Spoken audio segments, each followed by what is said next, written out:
नमस्ते। आज की कक्षा में आपका स्वागत है। आज हम रेलवे कर्मचारियों के लिए एक बहुत ही जरूरी कानून पर बात करने वाले हैं, जिसका नाम है कर्मचारी क्षतिपूर्ति अधिनियम। तो चलिए देखते हैं कि आज हम क्या क्या कवर करने वाले हैं। सबसे पहले हम जानेंगे कि ये कानून बना ही क्यों। फिर हम समझेंगे कि मुआवजे की जिम्मेदारी किसकी होती है, इसकी गणना कैसे की जाती है, कुछ स्पेशल पेमेंट्स के बारे में भी बात करेंगे और आखिर में क्लेम की पूरी प्रक्रिया और सुपरवाइजर के क्या कर्तव्य होते हैं, इसे भी समझेंगे। देखिए, किसी भी कानून को अच्छी तरह से समझने के लिए हमें थोड़ा पीछे जाकर उसके इतिहास को देखना पड़ता है। इसकी जड़ें जुड़ी हैं औद्योगिक क्रांति के बाद के दौर से, जब कर्मचारियों की सुरक्षा एक बड़ा मुद्दा बनकर उभरी। इस कानून का सफर शुरू हुआ 1923 में। तब इसका नाम था कर्मकार प्रतिकर अधिनियम। फिर 1 जुलाई 1924 को ये लागू हुआ। समय के साथ इसमें बदलाव हुए और 2009 में एक बड़ा संशोधन किया गया। लेकिन जो सबसे अहम पड़ाव था वो आया 2011 में, जब आरबीई नंबर 6112/2011 के तहत इसका नाम बदलकर कर्मचारी क्षतिपूर्ति अधिनियम कर दिया गया। तो अब आते हैं सबसे अहम सवाल पर कि अगर कोई दुर्घटना हो जाती है तो मुआवजा देने के लिए आखिर जिम्मेदार कौन होता है और ये कानून कब कब लागू होता है। चलिए इसे समझते हैं। कानून का मूल सिद्धांत बिल्कुल साफ है। अगर किसी कर्मचारी को चोट, विकलांगता या दुर्भाग्यवश मृत्यु का सामना करना पड़ता है और ये सब रोजगार के दौरान और उसके कारण हुआ है, तो इसकी सीधी जिम्मेदारी नियोक्ता की बनती है। हालांकि कुछ ऐसी स्थितियां भी हैं जहां नियोक्ता की जिम्मेदारी नहीं बनती, जैसे कि अगर कर्मचारी नशे में था या उसने जानबूझकर सुरक्षा नियमों को तोड़ा या सुरक्षा उपकरणों को हटा दिया। लेकिन यहां एक बहुत ही महत्वपूर्ण अपवाद है जिसे ध्यान में रखना बेहद जरूरी है। अगर इन सब वजहों से कर्मचारी की मृत्यु हो जाती है तो नियोक्ता अपनी जिम्मेदारी से बच नहीं सकता, उसका दायित्व बना रहता है। ठीक है, तो ये तो हो गई जिम्मेदारी की बात, पर अब सवाल उठता है कि मुआवजा मिलेगा कितना, इसकी गिनती कैसे होती है। चलिए इसके पीछे के फॉर्मूले और आंकड़ों को तोड़कर समझते हैं। इस टेबल में आपको 3 मुख्य स्थितियों के फॉर्मूले दिख रहे हैं।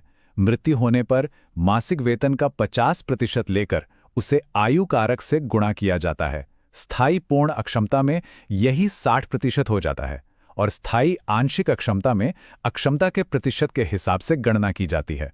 और हाँ, जो भी राशि फॉर्मूले से निकलती है, अगर वो न्यूनतम राशि से कम है तो न्यूनतम राशि ही दी जाएगी। मतलब जो भी ज्यादा होगा वही मिलेगा। अब इन सभी गणनाओं में एक बात गांठ बांध लीजिए, किसी कर्मचारी की असली मासिक सैलरी भले ही कितनी भी ज्यादा क्यों ना हो, मुआवजे की गणना के लिए अधिकतम वेतन सिर्फ और सिर्फ 15,000 रुपये ही माना जाएगा। ये एक बहुत जरूरी नियम है। किसी कर्मचारी की दुखद मृत्यु हो जाने पर कानून के तहत उनके परिवार को कम से कम 1,20,000 रुपये का मुआवजा देना अनिवार्य है।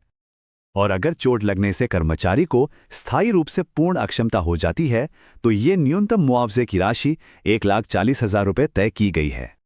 अच्छा, जो मुआवजा एक्ट के तहत मिलता है उसके अलावा भी कुछ बेहद खास और दुखद हालात के लिए एक मुश्त भुगतान का एक अलग से प्रावधान भी है।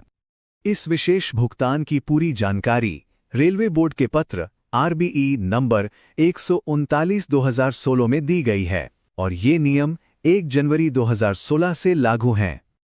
ये टेबल देखिए, इसमें साफ साफ बताया गया है कि किन परिस्थितियों में कितना भुगतान होगा। जैसे ड्यूटी के दौरान आकस्मिक मृत्यु या आतंकी हिंसा में 25 लाख, वहीं सीमा पर दुश्मन की कार्यवाही में 35 लाख।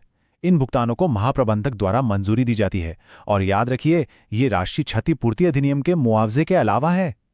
तो अब जब हम ये जान गए हैं कि कितना मुआवजा मिल सकता है, तो आइए अब ये समझते हैं कि इसको क्लेम करने की जो आधिकारिक प्रक्रिया है वो क्या है। इस पूरी प्रक्रिया में जो सबसे अहम अधिकारी है वो है कमिश्नर, जिसे सरकार नियुक्त करती है। पैसा कितना मिलेगा, कैसे मिलेगा और किससे मिलेगा, इन सभी सवालों पर आखिरी फैसला कमिश्नर का ही होता है। किसी भी दावे को सफलतापूर्वक पास कराने के लिए सही दस्तावेजों का होना बहुत जरूरी है। आप देख सकते हैं, इसमें पहली सूचना रिपोर्ट यानी एफआईआर से लेकर गवाहों के बयान, मेडिकल रिपोर्ट, पुलिस पंचनामा और कर्मचारी की पिछले 12 महीने की सैलरी की पूरी जानकारी तक सब कुछ शामिल होता है। देखिए, कोई भी दुर्घटना होने के ठीक बाद के जो कुछ घंटे होते हैं वो बहुत नाजुक होते हैं और उस वक्त एक सुपरवाइजर की भूमिका सबसे ज्यादा महत्वपूर्ण हो जाती है। उनकी कार्रवाई से ही पूरी प्रक्रिया की नींव रखी जाती है।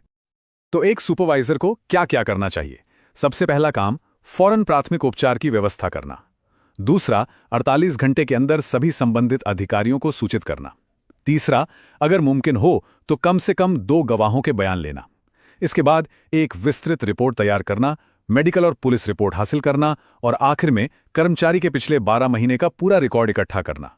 ये कदम प्रक्रिया को सही और तेज बनाते हैं।